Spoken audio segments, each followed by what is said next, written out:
In this video, I'm going to be talking about the secret yet predictable pattern of money and how we can be certain that soon the financial world is in for a complete overhaul. I've been investing in numerous different asset classes for around 8 years, since about 2012.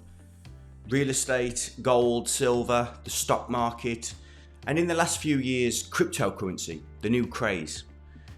And it's the cryptocurrency that got me to actually learn about money, because I had fellow investors telling me not to invest because you don't understand it. And they were right in a sense. After hearing it countless times, I finally took it upon myself to actually look into the cryptocurrency, but also money itself, rather than just making it a speculative investment. What I found was that not only did I not understand cryptocurrency, I didn't understand anything about money. It was the study of cryptocurrency that revealed the qualities of money and the critical difference between real money and currency, which is what we use today in terms of the pound, the dollar, the euro.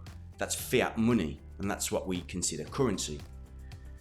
And this is something that most people miss, the subtle difference between money and currency. Why don't we know this? I'm not sure. I don't think it's some nefarious agenda. I just think that human beings never learn from their mistakes, and there's a continual cycle that goes on every civilization, right? So everything runs in cycles, and the monetary system is no different to that. The start of currency. Around 5,000 years ago, the ancient Egyptians began using gold and silver as a form of currency, but it wasn't yet money, which is a very important technicality. And the reason being is that the metals were of odd purities, they came in different sizes, different weights. This made trade difficult, as you couldn't put a price on anything. It was a guessing game. So let's look at a table of what currency is. Currency is a medium of exchange. You can trade it with other people with the same or different currencies. It's portable, which means you can take it anywhere. It's durable, which means it's difficult to destroy, not that you'd really want to anyway. Divisible, you can make change into smaller percentages. And it's fungible, which essentially means it's interchangeable, which means that £1 in my pocket buys the same amount as yours. Okay, this sounds great, but there's something missing, which is where money comes in. So onto the money table now. Money is all of those things, but there is one additional quality compared to currency. It's a store of value. This means that it retains its purchasing power over time. Throughout our known history, gold and silver have been the means of this store of value. Why do we use them in particular? I'd suggest that at a deeper level, it's because there are esoteric properties of the metals, but that's probably beyond the scope of this video. I'll talk about that in the future for anyone who cares to indulge in that.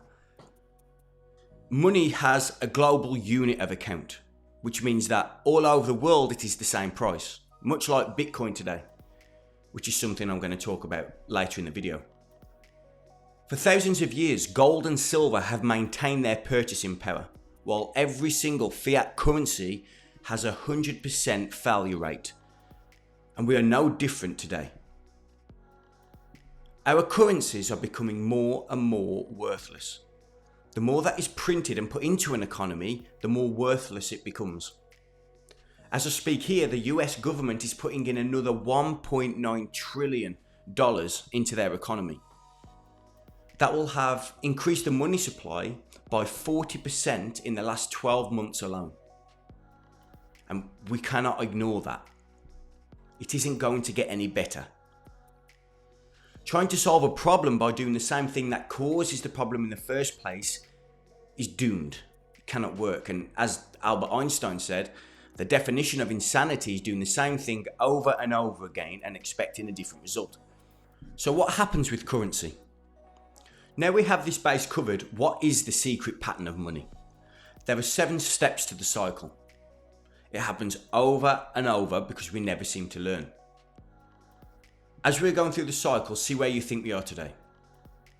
Number 1, sound money. gold and silver, or money backed by gold and silver. In ancient Greece, this money was called the drachma. Ancient Greece being the first civilization that we are aware of that had a working tax system and a free market. In ancient Rome, this money was called the nummus aureus, or gold money in today's language. These coins were made of gold and silver, or a mixture of the two.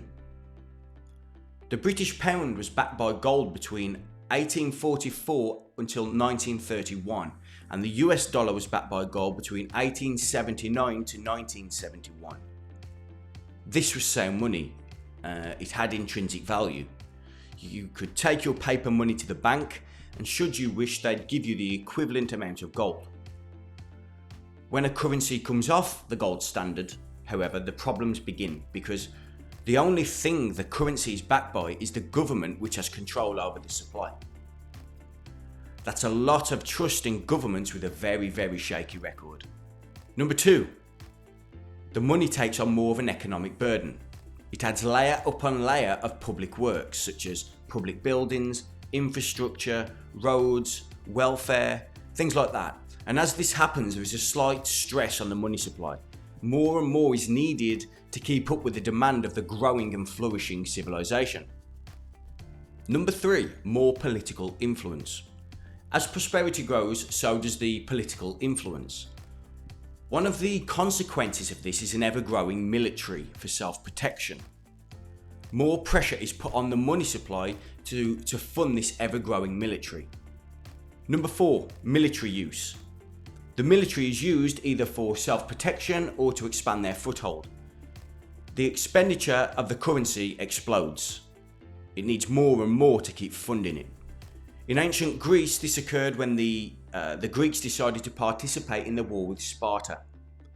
Today we see a huge US military, often considered a war machine, meddling in the business of countries all over the world. Number 5, currency debasement. To continue funding the war, the government debases the currency, either by debasing the gold and silver coins with base metals, or in more modern times, creating a currency with an unlimited supply which can be created on a whim. We see this today with the central banking system and the Federal Reserve in the US. Here is an example of the recent currency debasement in the US. You can see here on the silver dimes, pre-1965 it was 90% silver. Post-1965 the dime was 91% copper and 8% nickel. So you can see there at the bottom the current melt value of the pre-1965 dime was $2.10. The current melt value of the post-1965 dime is 2 cents. Probably less than that now. As I mentioned earlier, the US has pumped 40% of its entire currency supply into the economy in the last 12 months. This is a radical currency debasement, and it's only going to get worse. It's not only the US, the UK have been pumping, I think they've done about 750 billion through their quantitative easing program, and the European Central Bank have pumped over €1 trillion into the Eurozone. For most people, those numbers cannot be comprehended in monetary terms. It's just simply enormous. With modern technology, debasement of currencies is easier than ever. There is no need to mix metals anymore. We can simply input onto an accounting record and click enter. Number 6, there is a loss of faith in the currency. The population notice a decrease in purchasing power of the currency. The people realise that their wealth is being eroded by the incompetency of the government, and it is the beginning of a financial meltdown. Here is a graph showing the purchasing power of the US dollar. You can see there over time how it's just completely eroded. 1912, 1913, I believe the Federal Reserve was created. And the big date there is 1971 and 1972, which is when President Nixon took the US dollar off the gold standard. And as you can see, all it's done since then is completely devalue. And now we're into 2020, into 2021, and it's going to get worse. Another useful graph showing the correlation between the increase in currency supply and the decrease in the purchasing power of the dollar, how they're correlated. I think at this point it would be a good idea to mention Gresham's law. Gresham's law states that the bad money drives out the good. For example, if coins containing metal of different value have the same value as the legal tender, the coins composed of the cheaper metals such as nickel and copper will be used for payment, while those made of the more expensive metal like gold and silver will be hoarded or exported and thus tend to disappear from circulation. However, in times of currency crisis such as hyperinflation, Gresham's law works in reverse, meaning good money wipes out the bad money, and usually very, very quickly. At this point, the population have latched on to the problems with the currency, and Gresham's law begins to work in reverse. Number 7, the currency collapse. There is a mass movement out of currency to assets with intrinsic value, such as precious metals, real estate, and now Bitcoin. The prices of assets such as gold and silver increase as they need to account for the enormous quantity of currency that was created. Gold currently trades around $1,800 an ounce. If the dollar was backed by gold, then gold would be a lot higher, perhaps up to $10,000 an ounce, so you can see the huge difference there. At this point on the cycle, there is an enormous wealth transfer to people who had the foresight to get out of fiat currency and into real money, like gold, silver, and now Bitcoin. So where are we now? We've definitely moved through stage 5 and are well into stage 6. There could even be an argument that we are into stage 7. In the last 3 years, gold has gone up 33%, silver 65%, and Bitcoin has done hundreds of thousands of percentage points. All of this while the fiat currencies in your pocket have been decreasing as the governments and central banks create more and more worthless currency. There is a lot of speculation out there that the US dollar won't be the reserve currency of the world for much longer, which raises the question, what will? That brings us nicely onto Bitcoin. We have moved into a new technological age that can't be disputed. In the future, historians will look back and know this time as a great period of creativity and technological advancement.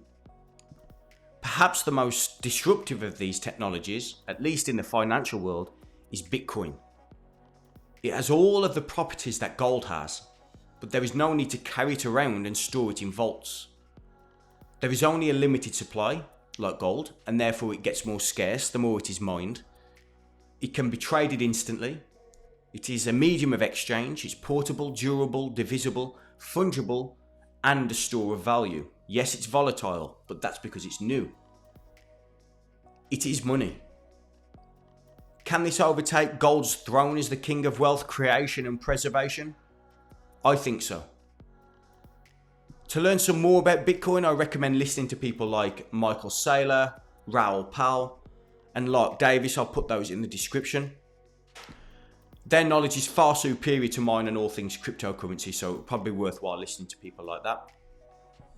Thank you for listening. Please take a look at my Patreon page for more insights like these and some exclusive content covering all things that help you maintain your individual sovereignty as we evolve through this vastly changing world. The link is in the description. Please hit that subscribe button. Thank you very much. I'll see you in the next video.